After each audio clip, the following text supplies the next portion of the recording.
Our next presenter is actually a 2010 alumni, as Cecilia mentioned, Kelly Graveson, and I'm going to pull up her presentation. Unfortunately, she couldn't be in person with us, but she created a presentation that I'm going to navigate through as she talks. Is she on? Kelly, are you here? Can you hear us? Hi, Olivia. Can you hear me? We can hear you. So, can all the centers hear? I don't know if you guys can let us know, but thumbs up or... Got a thumbs up from Kingsville. I can at least see you guys. Hi, Kingsville. All right, well... Is there anybody else there? I can only see. Can hear. Ames can hear. How about Kennedy? Can y'all hear? Kennedy's good. All right, great. So let me get your presentation in full screen mode. Why is my toolbar still showing up?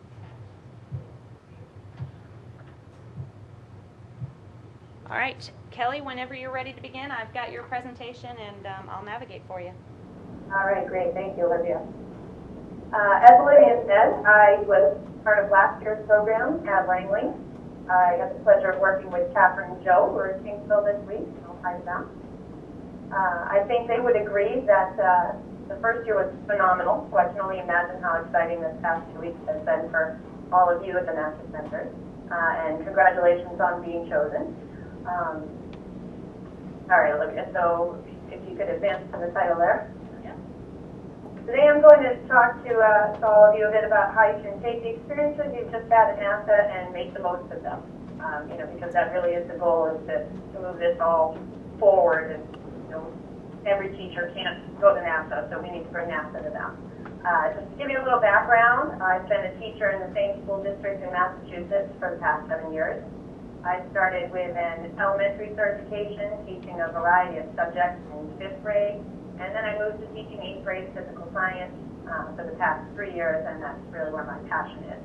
I'm also science vertical team chair for our district, and so I'm very involved with all the science that's going on in the little town of Dublin. As a little kid, I wanted to be an astronaut, but I never really pursued it. Turns out that teaching is probably just as challenging, and sometimes working with 8th graders makes me feel like I've left planet Earth anyway. So I guess I sort of achieved that original goal. And then there's a picture of me there in the flight suit, and that's about all you need to know about me, I think. What I really want to talk to you about next is, again, the next steps once you leave here.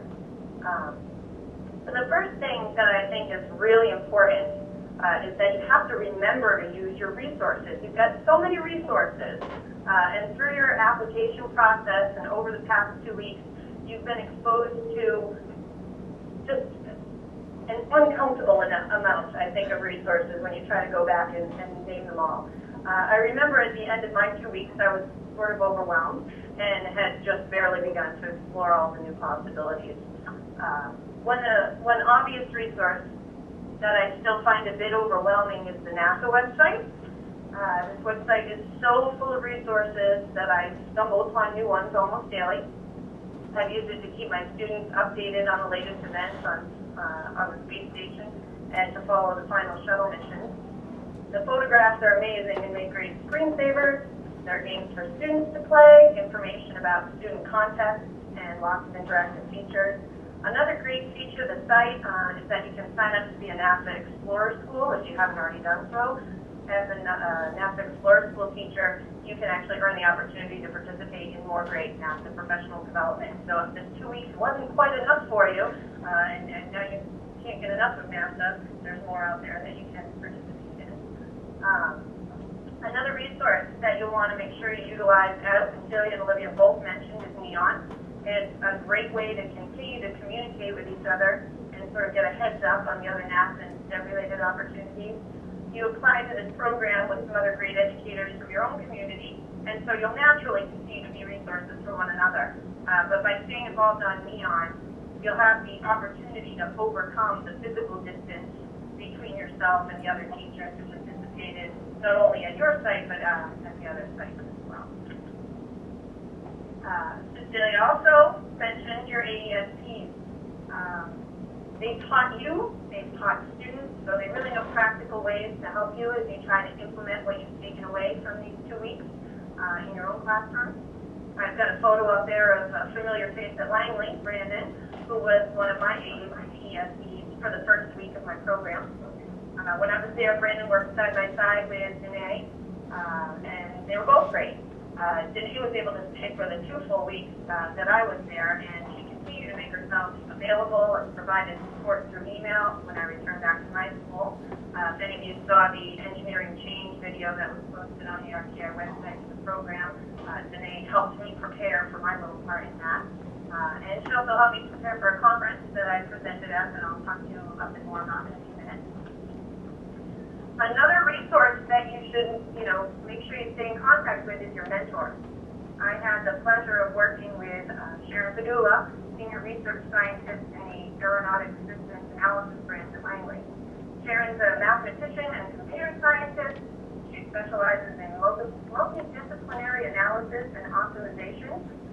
Before I went to NASA, I had no clue what that was, and now I have a very small clue. She has worked on projects ranging from large space structures to supersonic transport, and working with Sharon was amazing because she has this gift for taking her very high-level technical work and relating it to the skills and concepts that I teach at the middle school level. She was an invaluable resource as Catherine in Kingsville and I developed our Room to Lesson plan at NASA. And since then, Sharon and I have continued a mutually beneficial correspondence via email. When my 9-year-old daughter was doing a report on astronauts in Poland, Sharon was able to explain her biography in 3rd grade terms. Also, I was really honored when Sharon asked my opinion about a lesson she was planning to teach for the college as part of NASA's educational outreach program. So I just thought that was the best thing in the world when I got to give advice to a NASA scientist. And I noticed on Neon earlier for me that some of you have also had that opportunity to consult and give advice to someone at NASA, which I think is just a really special opportunity that the program provides. A final resource that I want to remind you about is the organization that pledged to support you as part of your application process. You want to really make sure that they hold up their end of the bargain. Some of them will naturally, and some of them might be a little prodding. One of the companies that pledged to support my teammate and I was Graveson. And so I have a picture up there of Matt Andrews, who's a Raytheon engineer. And he made at least 7 visits to our district this year. And during those visits, he offered presentations and workshops on engineering, satellite communications, and preparing for STEM careers. He visited individual classes. He gave presentations at the higher grade level. And he also visited the after-school engineering workshops that I teach. He served as a judge at 2 of our science fairs. And our students just benefited so much from his expertise and willingness to make himself available. And it's kind of amazing when I think that he's having this incredible impact in our district, all because I needed some letters of support for this crazy NASA thing I'm applying for. So really make sure you utilize those people that send out to.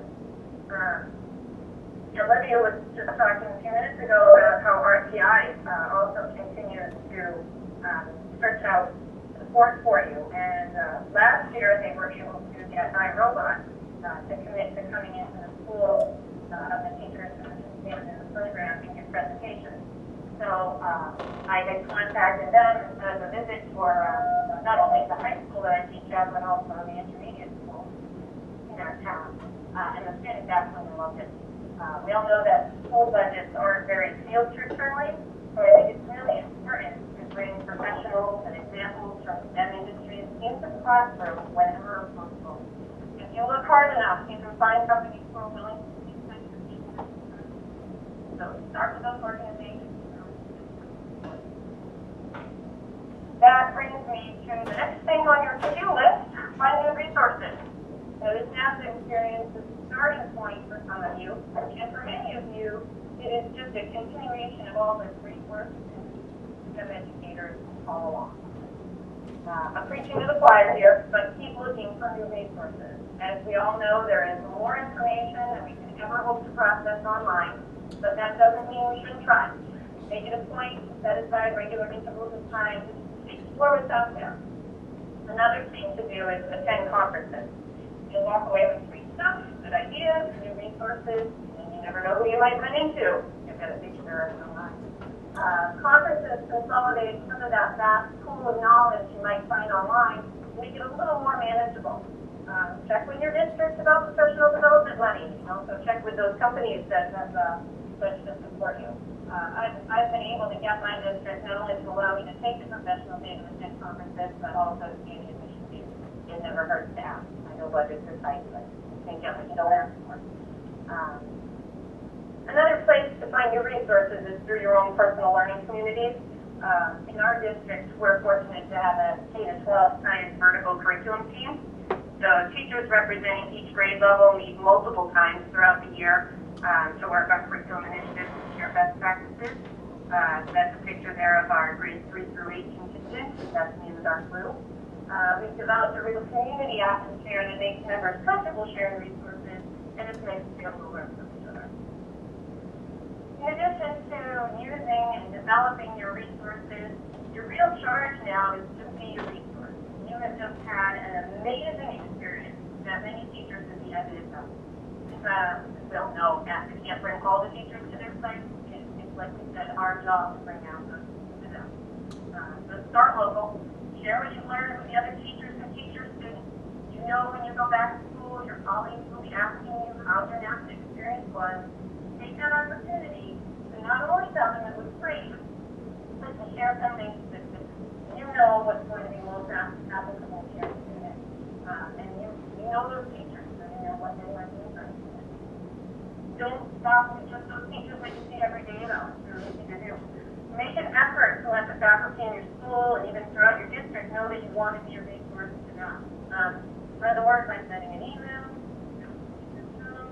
making an announcement at a faculty meeting, whatever it takes to get it out there that you are. Not only did you have a great experience, but you're willing to share it with others.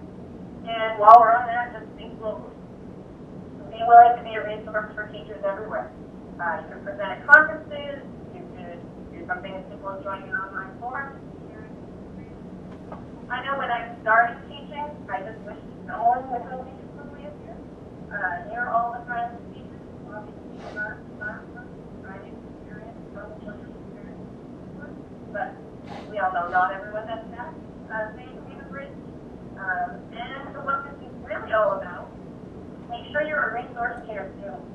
Don't be afraid to start the year by sharing your NAFTA experience and letting your students know that you will be infusing NAFTA lessons in their classroom. My students joked at the end of the year that NAFTA had been my reminder for the session. I think they'll always remember me as the NAFTA teacher. And that's okay. I'm happy if they remember me, right? I took the excitement and enthusiasm that I gained by teaching NAFTA in my class. I recommitted myself to not just teaching my students content, but really exposing them to the kinds of possibilities and genres. And to do it in an engaging way.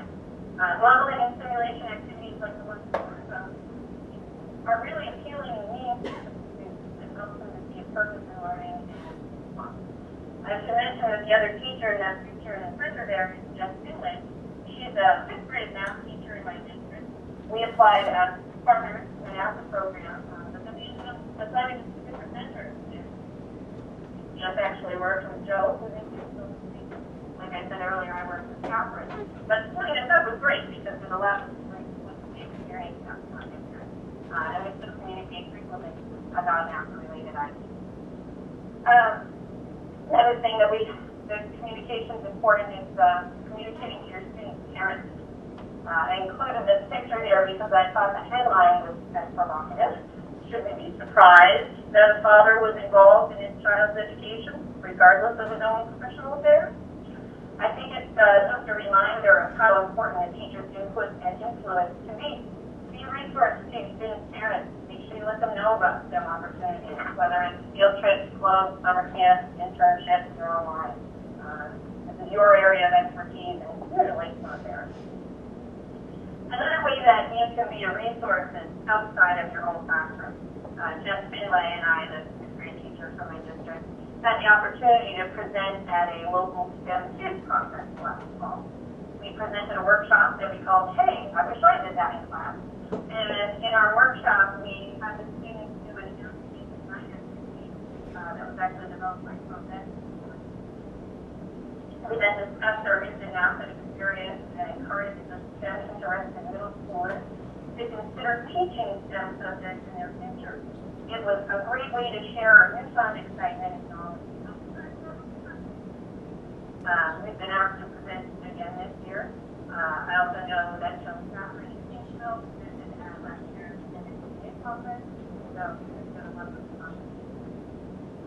Presenting at a conference is just one of the many things I'm encouraged to do in the London NASA experience. That's what we do. As I said earlier,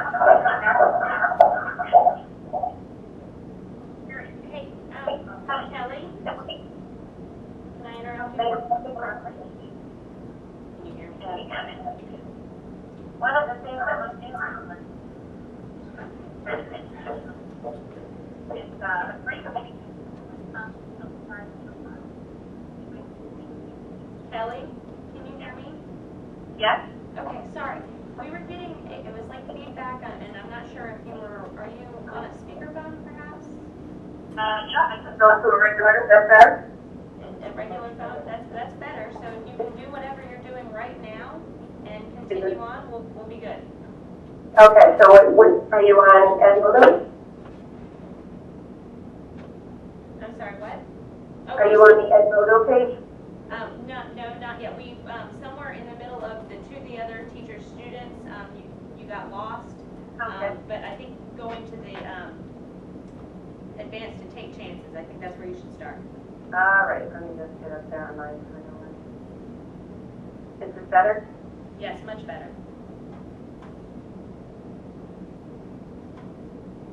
Olivia, are you still getting the feedback? No, this is perfect. He cut my mic off before I said that. We're good. Okay. Take chances.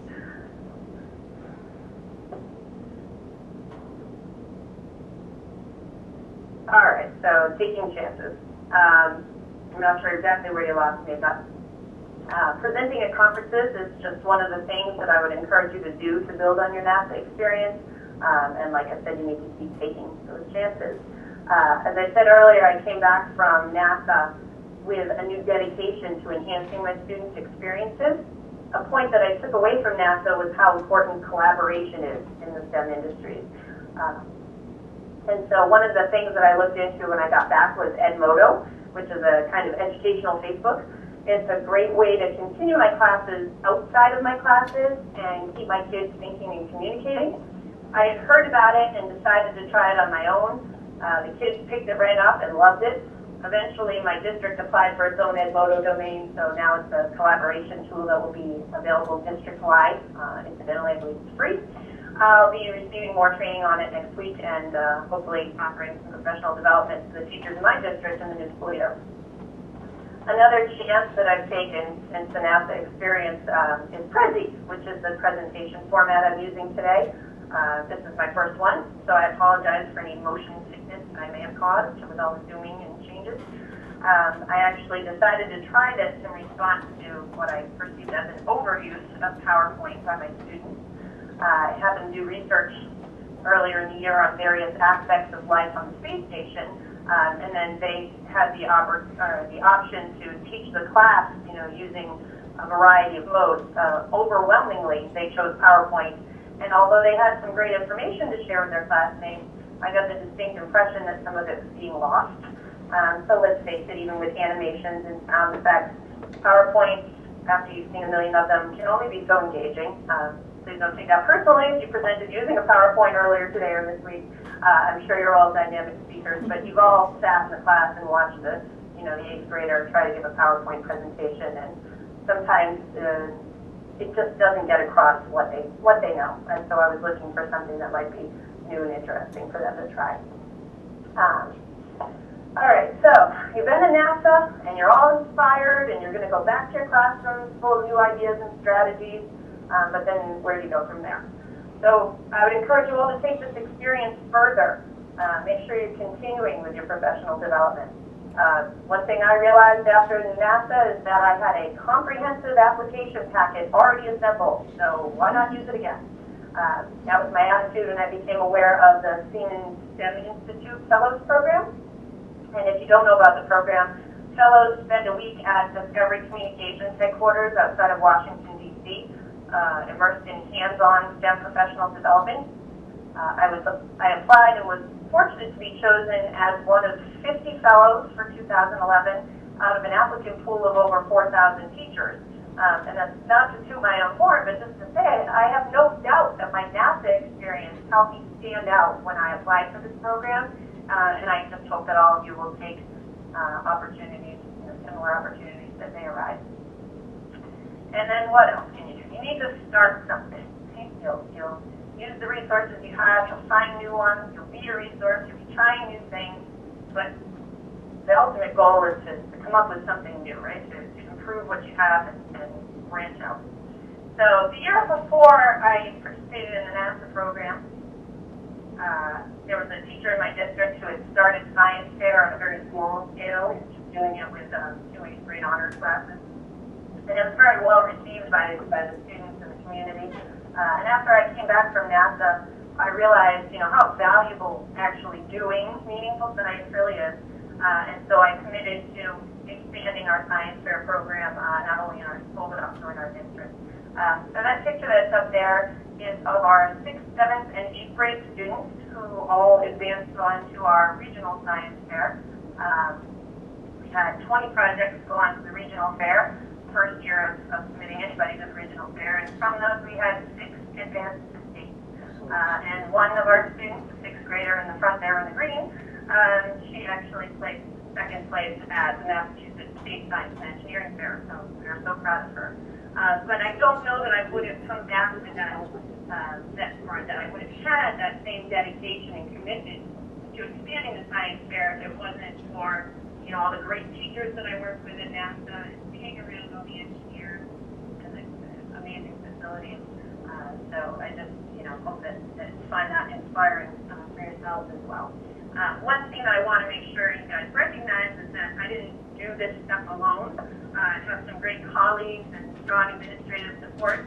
Working as a team, we were able to design and carry out a science fair in a way that allowed us to provide guidance and support to our students while also maintaining high expectations. Any of you who run or support science fairs know how much effort goes into it, but the benefits are definitely worth it. And I promise this is the last major point here. While organizing the science fairs in our 2 buildings, I realized just how dedicated and driven the other teachers I work with are. Naturally, in our meetings, I would bring up NASA, and an idea started to grow. My colleague, building principal, offered to help write for a grant given by the Blackstone Valley Education Foundation, which is one of the local organizations that had also pledged to support me at NASA. And with that grant, we were awarded $5,000 to spend 2 weeks researching and writing curriculum that will include at least a week of space study in grades 6, 7, and 8. We've just begun the process, but our vision is to focus on inquiry-based lessons involving modeling and simulation activities in our classroom. We also feel it is so important to infuse space science activities into our students' math, English, social studies, technology, and art classes, so they can see how all of the subjects are integrated. And building on the connections I have started to make since the NASA experience, and also through finding judges for our science fairs, we'll be recruiting guest speakers from space-related STEM professions to address our students. And we're also planning field trips to local museums and colleges that have aerospace programs. And another important aspect of the unit we're creating is that our middle school students will create products and activities to share with our kindergarten through 2nd grade students. Our goal here is to really get everyone excited about the possibilities of space exploration and its contribution to life here on Earth. We are confident that Space Week will become a valuable tradition in our district, and hopefully spark the interest that will lead to our students pursuing STEM and aerospace careers. And I just wanted to leave you with this final thought. Were you the little kid who wanted to be an astronaut? It took you this long to get to NASA. Imagine what you need to do to get your students there sooner, and do it. Thanks for listening to my presentation. If anybody has any questions, I'd be happy to answer them. Otherwise, Olivia is welcome to share my email address if anyone is interested.